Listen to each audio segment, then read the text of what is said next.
canal, né? E assim, você assiste 1, 2 vídeos, eles começam a recomendar. E aí? A Juva deve estar... Ai, tá bem, desculpa, a gente tá online já. Eu não tinha visto. Boa tarde, gente.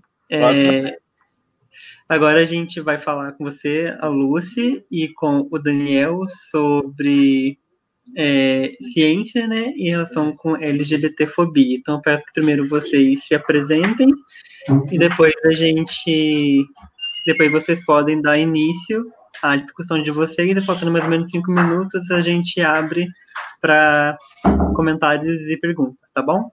Tá ótimo. Ok.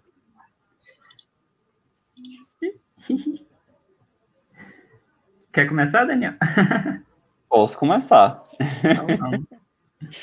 Então, primeiramente, queria agradecer a oportunidade, né, do Instituto Sua Ciência, de estar aqui com Lúcia, essa maravilhosa, para a gente conversar sobre essas questões LGBT na ciência. Eu sou Daniel Carvalho, eu sou o criador do Ciência Fora do Armário. O Ciência Fora do Armário está no Instagram e no YouTube, então, minha gente, se quiser me encontrar, estou lá. E eu sou pesquisador de pós-doutorado na Universidade Federal de Minas Gerais. Eu sou um homem cis bissexual e estou aqui, né, na luta para poder sobreviver na ciência enquanto pessoa LGBT. É isso, Lúcia, se quiser. Oi, gente, eu sou a Lucy Souza, do canal Make Science BR. Eu sou paleontóloga, trabalho no Museu da Amazônia, lá em Manaus. E na parte de divulgação científica, eu também estou no Instagram, Twitter, Facebook, @griposouza, e depois boto isso em algum lugar. Mas estamos aí na luta também, fazendo ciência, sendo LGBT. Eu sou uma mulher trans, assexual e panromântica. Então, eu tô com muita letra aí na minha bagagem para a gente representar aí hoje. E, assim, já emendando então, né, hoje a gente vai falar de um assunto que daria para ficar aqui umas 4, 5 horas tranquilamente falando, né, e infelizmente a gente tem que correr um pouquinho, mas o chave, assim, que a gente já estava até conversando um pouco, né, Daniel, é ressaltar um pouco a importância da gente estar aqui na internet dando nossas caras, explicando um pouco, né, o que é gênero, o que é sexo, o que é orientação sexual, o que são essas coisas, né, porque é aquela mínima, né, a gente teme o que não conhece, né, então eu acho que nessa questão da LGBTfobia na ciência e na sociedade como um todo, talvez o primeiro tijolinho para tentar uma mudança seja isso, né. Sim, sim, com certeza. Com certeza. Então, é aquela coisa, né? A gente tenta ao máximo estar ali, ocupando aquele espaço, porque é para mostrar para a ciência que, sim, tem lugar para a gente, sim, e a gente tem voz. E é interessante, para não dizer outra coisa, né, que o Brasil ele é um país extremamente conservador, está num período muito conservador, né, e a ciência nunca foi uma prioridade, né, e quando se trata, então, de estudos referentes às minorias, né, a gente já sofre mais ainda, porque, por exemplo, agora está tendo esses cortes nas humanas, né, e tudo mais, e isso tudo significa menos divulgação científica envolvendo essas áreas e menos estudos envolvendo essas áreas minoritárias, né. Então, são coisas que a gente tem aí que refletir, né, porque se a gente quer mudança, a mudança ela vem da sociedade e tem que ter um reflexo na política, né. Eu tava, gente, nos bastidores aqui, tava eu e Lúcia conversando, e eu tava comentando com ela o seguinte, ó, eu tava lendo um livro, na verdade eu li esse livro, e eu cheguei até a postar no stories do Instagram, que quando eu tava no meio do caminho, eu comecei a ver umas coisas meio esquisitas, tipo, falar de sexo oposto, num livro que falava de direito LGBT na ONU e tudo mais, e aí eu fui ler sobre a autora, né? Gente, quando eu chego no Instagram da mulher, ela tava com uma foto abraçada com Janaína Pascoal, que, se vocês não sabem, é a pessoa que foi responsável por fazer o processo lá para o impeachment de Dilma, apoiou o Bolsonaro. E aí, quando eu olhei aquilo, eu fiquei assim, gente, isso não tá coerente. A política e a ideologia LGBT não tá batendo. Porque não tem como você virar pra gente e falar, ó, eu sou pró-LGBT, eu tô aqui com você e tal, escrever livro, e apoiar uma pessoa que defende um presidente extremamente homofóbico, LGBTfóbico. Isso não faz o menor sentido. E tudo, né? E assim, nesse cenário que a gente vive, né, que a população trans no Brasil, por exemplo, é a mais consumida em termos de prostituição, em termos de pornografia, e é também uma das mais assassinadas, e aqui é importante fazer um recorte, né, que como pessoa trans eu sou minoritária, mas existe uma minoria ainda mais minoria, né, que são as pessoas trans negras, né, e periféricas, que na verdade são essas que estão morrendo para valer, assim, não que pessoas trans brancas não morram, mas é sempre importante lembrar que as minorias, né, elas se intersectam, né, junto com questões de classe social e tudo mais. Então, talvez o maior desafio de ser LGBT aqui no Brasil é você existir primeiro, né? Você ter... Porque, assim, para você fazer ciência, você tem que ter 3 coisas mínimas, né? Primeiro é o interesse, que geralmente quem quer ser cientista tem. Depois, barriga cheia e depois segurança. Geralmente, quem é LGBT não tem barriga cheia nem segurança. Então, como que você vai pensar em construir uma carreira ou vai pensar em contribuir para a ciência, né? Se você não tem o mínimo humano para você dispor a sua máquina cerebral para refletir sobre alguma questão das humanidades ou da natureza, né? Sim, sim.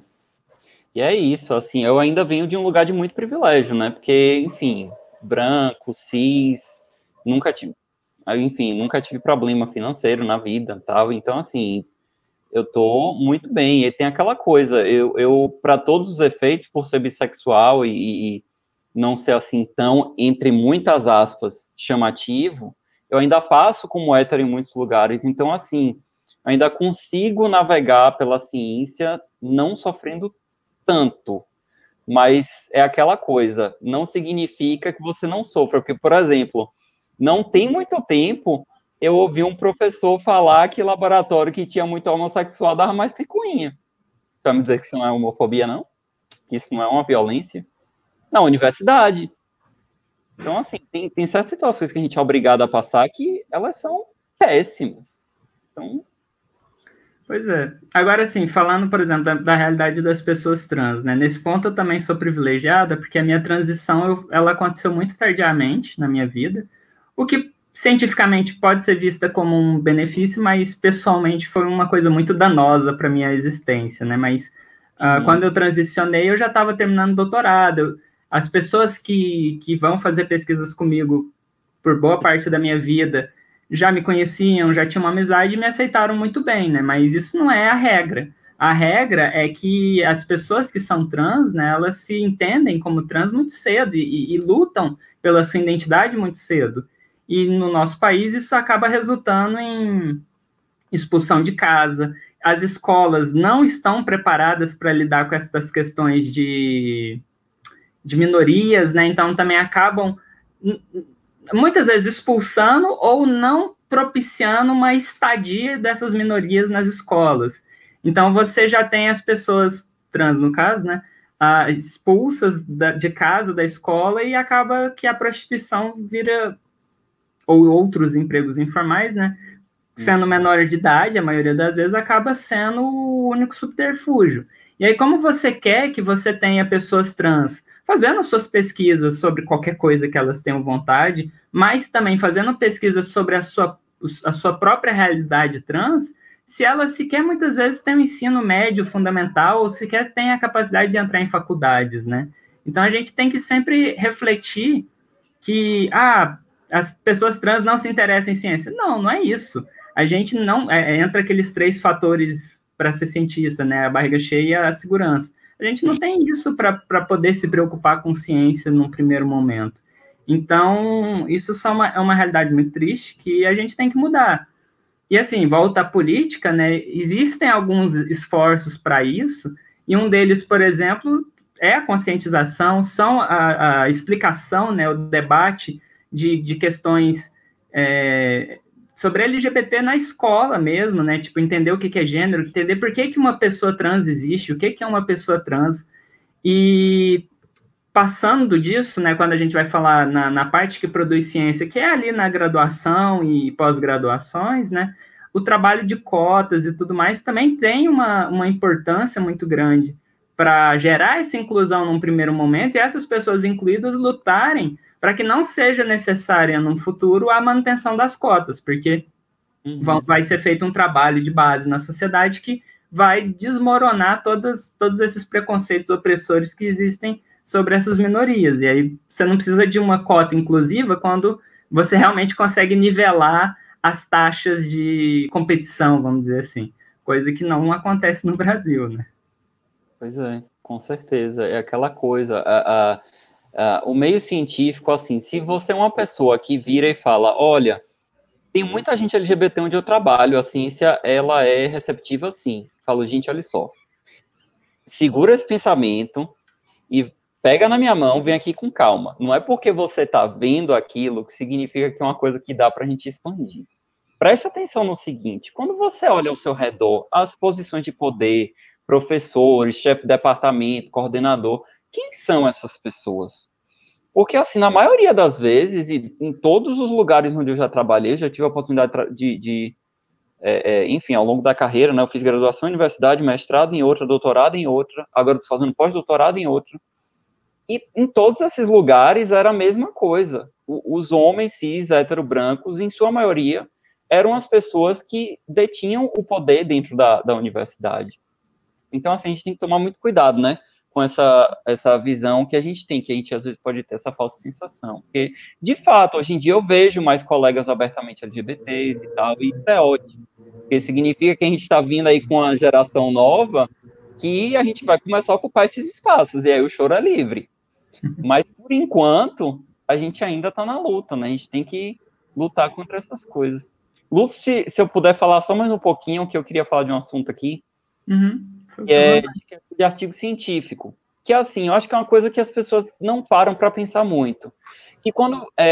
acho que a última questão do momento, assim, foi essa onda do gene gay, né? Que ano passado estourou, saiu um artigo que analisou quase 500 mil de pessoas, e aí viu que não tinha um gene específico, mas que eram diversos genes que controlavam, que era uma característica complexa, que, assim, é como qualquer outra característica do ser humano, personalidade, enfim, comportamento, não está ligado a uma coisa só. Mas aí a forma como a pergunta de pesquisa ela é formulada é que ela é perigosa, porque botam a pessoa LGBT como um rato de laboratório, um objeto de estudo.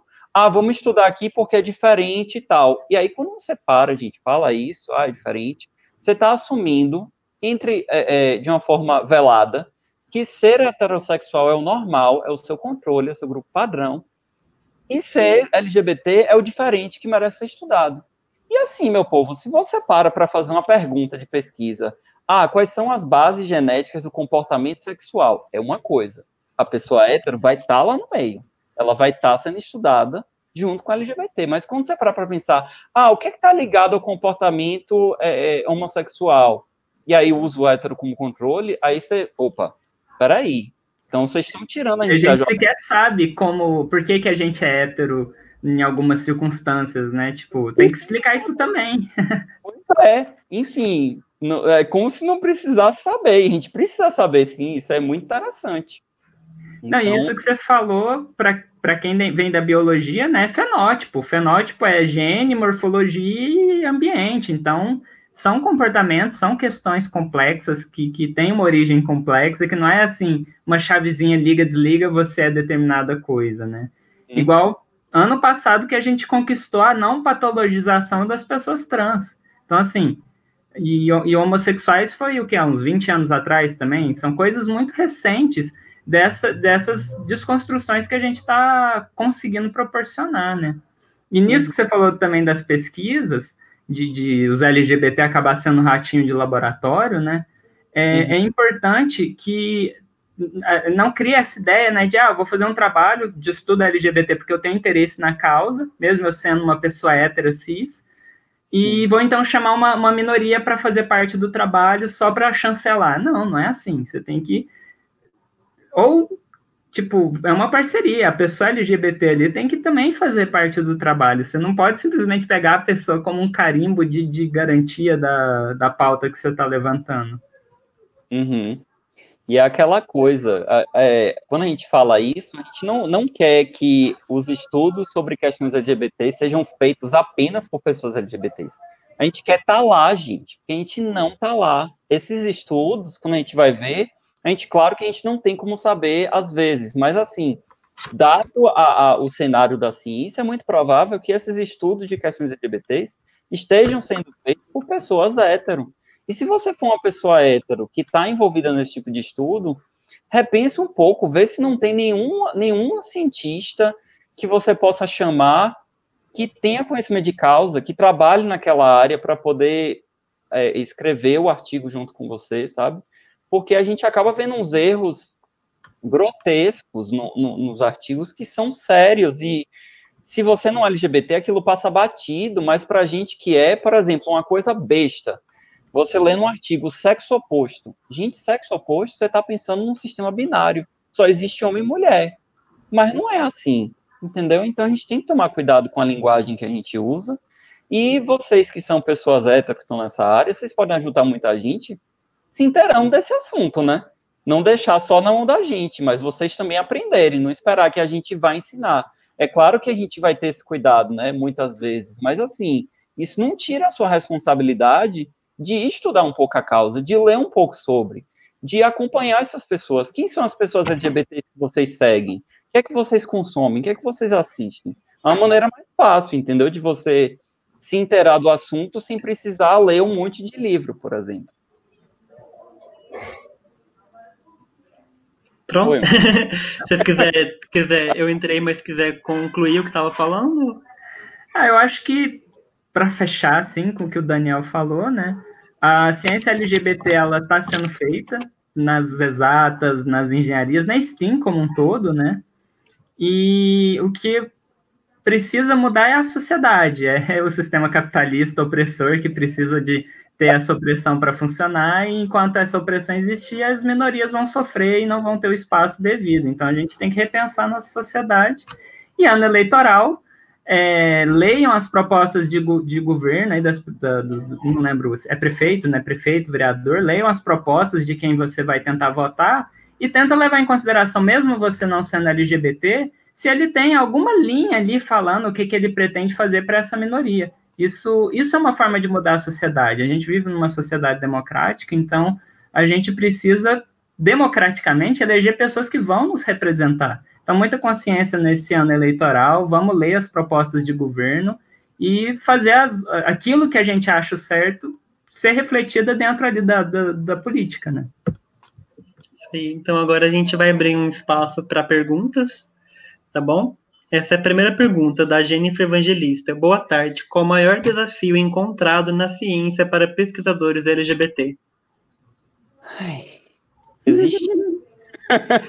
Existir já dá trabalho. Sabe por quê, Jennifer? O que acontece é o seguinte, é que muitas vezes tem uma coisa chamada heteronormatividade compulsória, ou heterossexualidade compulsória, né? Você é uma pessoa hétero até que se prove o contrário. Então, assim, o simples fato da gente existir na ciência como não hétero já é difícil, porque às vezes, eu não sei se Lucy compartilha desse receio, mas um receio que eu tenho é de eu não ser levado a sério pura e simplesmente por ser LGBT, porque tem gente que olha e pensa que é oba-oba. Por que essa pessoa está se assumindo? Não precisa. Por que tem que ser abertamente LGBT? Por que tem que fazer tal coisa? Tem gente que acha exagero, entendeu? Então, assim, a gente tem esses receios, né? Mas é minha vivência, não sei se você quer complementar alguma coisa. Não, é isso, é a invisibilização da gente. Então, por exemplo, eu já vi muitas pessoas que, em teoria, são parceiros do combate à LGBTfobia, mas falam coisas do tipo, todos são seres humanos, todos são iguais. E não, meu amor, não é igual, não. A gente vive num sistema opressor em que minorias sofrem mais. Então, vir com esse papo de igualar as coisas é uma das grandes dificuldades na ciência, porque, por exemplo, é a mesma coisa que as mulheres passam. Se mulher engravida, dificilmente vai passar num concurso. Mulher grávida publica menos do que os homens. Tradicionalmente, assim, a mulher sempre acumula tarefas. As minorias também têm suas próprias particularidades que influenciam no seu desempenho como ciência. Se a gente simplesmente nivela com todos somos iguais, a gente não vai poder ver e identificar essas mazelas e tentar resolver elas. Gente, tem só mais essa pergunta aí: como combater o termo ideologia de gênero?